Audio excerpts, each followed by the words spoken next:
So, is it time to talk? I've been discussing this with Nabila Ramdani, a French-born journalist specialising in the Middle East and North Africa. I think it's a sensational admission by the French, by both the French defense minister and the foreign minister, that military action effectively failed to provide an outcome in the war in Libya. And I was, in fact, the first journalist to argue that negotiation is the answer to the conflict in the pages of The Guardian.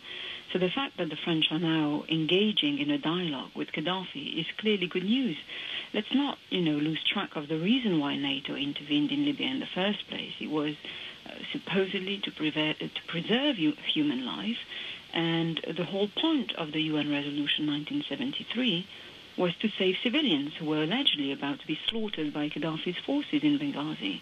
Now, can anybody at all argue that Libyan citizens are safer because of the continual bombing by mainly British and French fighter jets? I really don't think so. And there was no doubt that both David Cameron and Nicolas Sarkozy were hoping for a quick vote-winning victory in Libya, but all these months later, they still haven't got it. So far, NATO's involvement proved totally counterproductive, as it not only failed to bring a swift end to the conflict, but effectively expanded the scale of it, and worse still, NATO operations brought more destruction and death, and including the killing of not only innocent civilians, but also the killing of rebels, and indeed the killing of Gaddafi soldiers, who, let's not forget, are fighting under duress.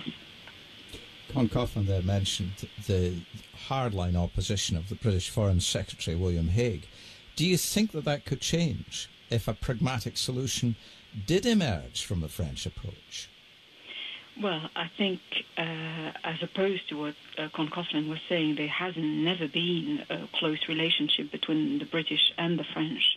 There was no cooperation whatsoever, and both countries were making it up as they were going along.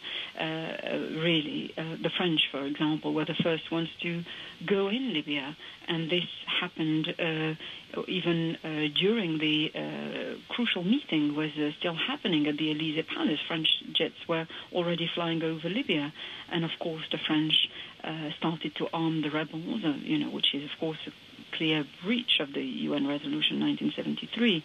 So there has never been this close partnership between the two countries. But I do believe that it's clearly time for pragmatism and for realpolitik. It's much more efficient to deal with nasty regime like Gaddafi's politically rather than militarily. After all, Tony Blair brought Gaddafi in from the cold. President Sarkozy was also engaging with him. He invited him in 2007 in France for a whole week.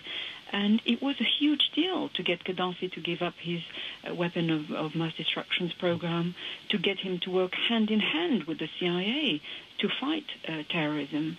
So, our relationship with him in the past and the way we engaged with him over the last few years politically proved much more efficient than bombing the life out of his regime day in, day out.